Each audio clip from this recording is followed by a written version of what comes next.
Hello everyone, this is Nigina from Afghan Vision. Today we are going to talk about a very prestigious scholarship for international students in Germany. Well, if you are planning to study or to get a scholarship, especially in Germany, and there's many opportunities, including the DAAD scholarship. We are honored to have Mr. Wahidullah Azizi, who has already got the scholarship and is a DAAD awardee for 2020 and 2021. Wahid, can you please introduce yourself and also talk about your experience and this journey? Hi, Salam Nayina. Thank you for having me. Indeed, I was awarded a scholarship in 2020 and just finished my study in December 2021. And right after that, I started my working in Brussels. So in general, Germany offers a lot of scholarships, and it's not just been bounded by DAAD. DAAD is just one organization that offers the scholarship. There are a lot of other organizations that offer scholarships, but mostly they are they require for those who want to apply for the scholarship to have B2 or B2 level German, which is I understand it's hard for many, especially for Afghans who we don't get a lot of chance to study German. But anyway, there is also that opportunity. But specifically talking about DAAD, DAAD is one organization that offers about 100,000 scholarships throughout the world. And there is no specific quota for Afghans for that matter, but it is estimated around that 11 to 15 Afghans are awarded before 2021. But since then, so if there's no fixed quota, but it's like a global competition, but I know many Afghans, including myself, that was awarded one. For me, example, I got a scholarship in 2020. In my scheme, there were 3 people that was awarded that specific scheme. But if anybody tries to come and study on self-finance, Germany offers free education. I mean that's wonderful, given that we pay for a scholarship for study, comparing US and UK. In Germany, there is a fee of 500 per semester, but that fee will come back to you in terms of your transport cost and other. So basically, there is no fee for that. But if you decide to study on your private, you have to have a block account and make sure that you can afford yourself for 1 year. And then you need to find that specific degree that you're looking for. But mostly they are almost free, about 500 a semester. So these are the 2 types of schemes that a lot of students use to come to Germany, but unfortunately not many Afghans know about it. There's a lot of students from other countries, including Pakistan, China, India. They come and take advantage of these opportunities. Thank you so much. I think you're so lucky to get the award. And I'm proud of being your friend. And thank you so much for providing information about the scholarship, the scholarship. Who can apply for this scholarship, and what is the requirement? Well, do you think anybody can apply for this opportunity? So basically, there are 3 types of 3 types of degrees that Afghans can apply for. The first is bachelor's, which is 4 years of study in Germany. But for bachelor's, you need to have that German certificate for most of the degrees, of course, but not for all. But for the master's, which I came through, there are a lot of opportunities for the master's. So I encourage anyone that has a bachelor degree and get your degree verified, have your English score and ready, and then you can apply for a master's degree. For a master's, there are 3 types of specific schemes that you can see the names on the screen.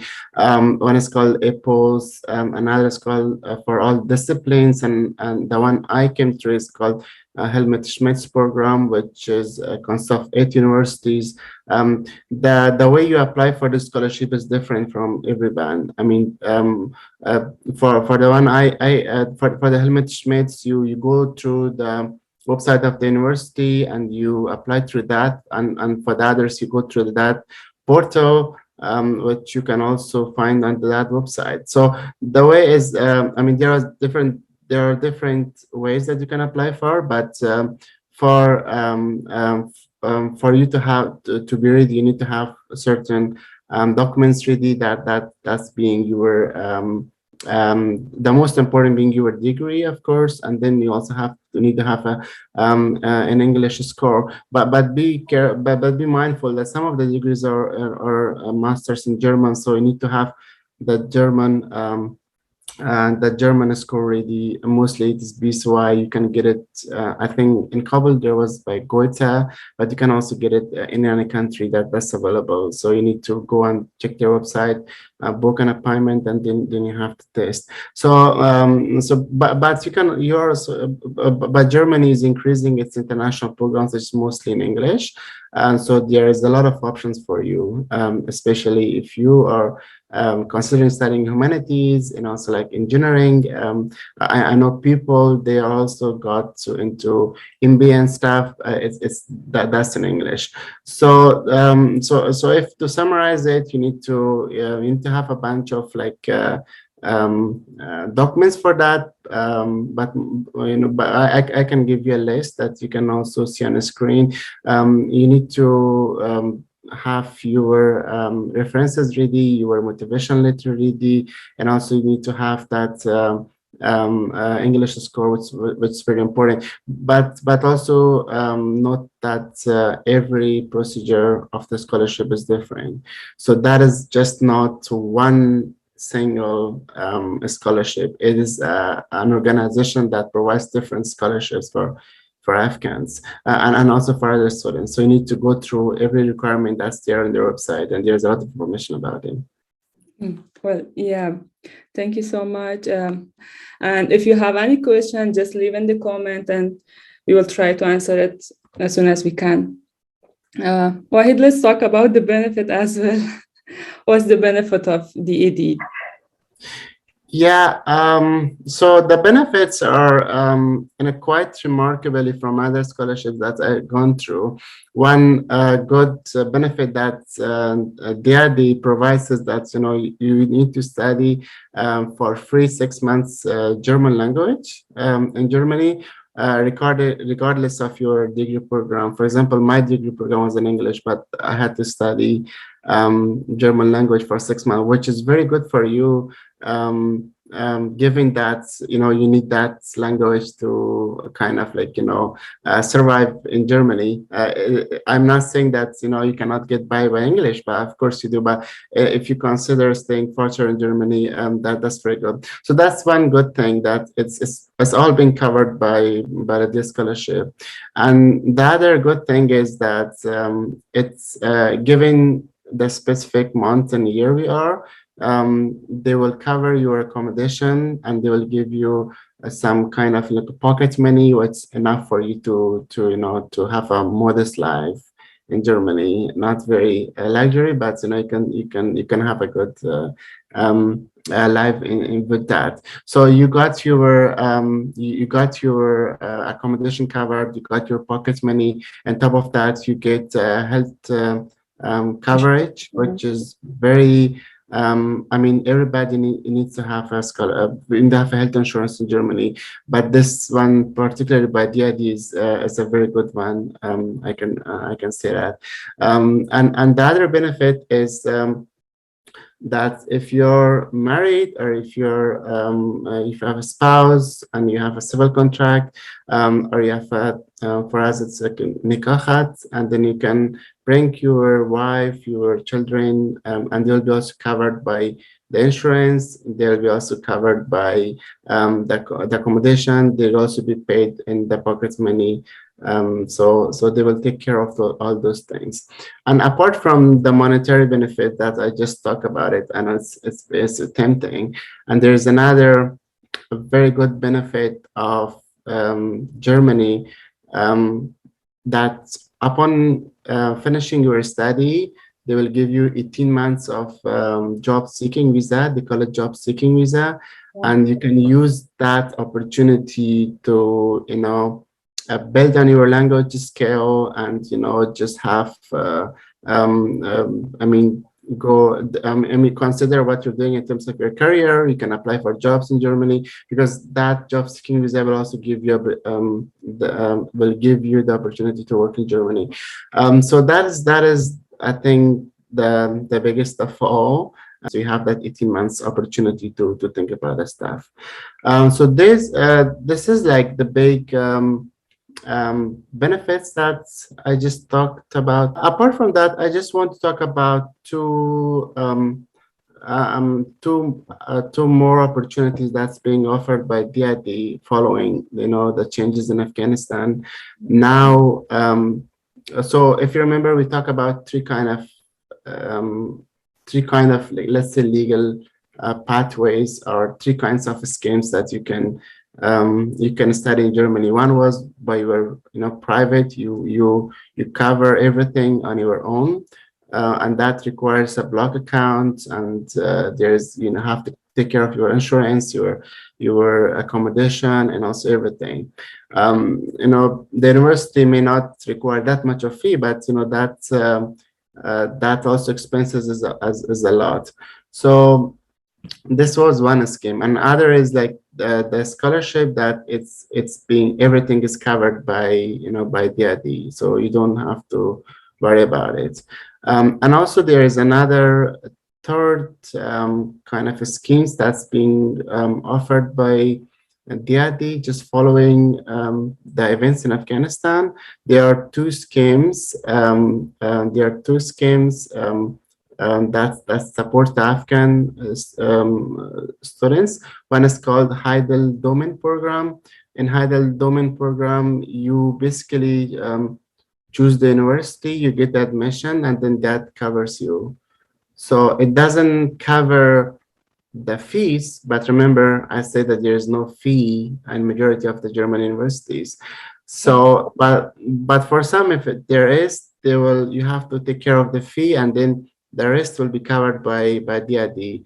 And the rest, by rest, I mean, your accommodation, your German language course for 6 months, and also your health insurance that will be covered, and also the support that they will give you to your family and your spouse. So this is another scheme, which is a very good news for Afghans.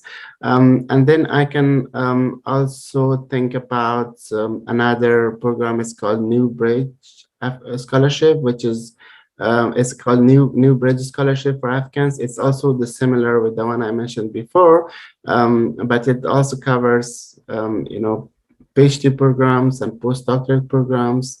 So you can also have those admission by using Heidel Domain Program, but this New Bridge is also another scheme that's been added. So these are like, I think 5, I would say, but take note that I didn't talk about the PhD and postdoctorate, which is a whole lot of things about it, but we can talk about that also if anybody wants to apply for a PhD program. So for a PhD program in Germany, there are 2 types of program. It's either you talk with a professor and they agree to supervise your thesis, or you just go through a structured program. In a structured program, there's a fixed time, and then you have to kind of finished on that specific time, and so they can also be covered by Germany. And then apart from that, there's also another program. It's called Scholars at Risk Program. It is not specific to Germany, but I think a lot of students that I know are also being awarded this. It's a fellowship for 2 years. So you have to come and then you do a research in one of the institutions in Germany. So that's also another pathway that the Afghan students can consider. Yeah, perfect. Lots of information. Thank you so much. Wahid, do you have any specific tip or advice for those who are drafting the essays or already draft? How like they complete their application for the DAD scholarship? So I think it's DAAD that scholarship. Yeah, it's a German name, but we say DAD, but it's okay. Some people call it that. Understand? So in terms of tips, one of the most asked questions that I get from the Afghans is how you write your motivation letter, which is like a big thing. I understand, but it's important that they also understand that this is something they should do it. Even if a friend gives you his or her motivation letter, you just don't go and copy that because it doesn't work for you. So you need to start from scratch, and then there's a lot of do's and don'ts and small steps that we cannot talk here. So you develop that, and then you run it to your friends, make sure the grammar is okay, the language is fine, and then you can just because that's supposed to be your story. You don't want to copy another's one. And then I also kind of have a tips for the people that most of them, they try to avoid the English test. It will come to you eventually, either you want it or not. So it's better that you have a plan for that. You have a specific schedule that you can do it. So you don't want that miss the deadline because you don't have the English test. You can have the English test in advance, and then you can just have it along with other documents, which is I think very important. And then I have another tip that's been very useful for me, so I want to share it with you. If you ask your teacher in Afghanistan that give me a reference letter, which I assume you will need for the scholarship that I mentioned, you don't go and ask him that give me a reference letter. It's gonna be like the teachers, they are busy. Some of them, they don't know English that much to type for you.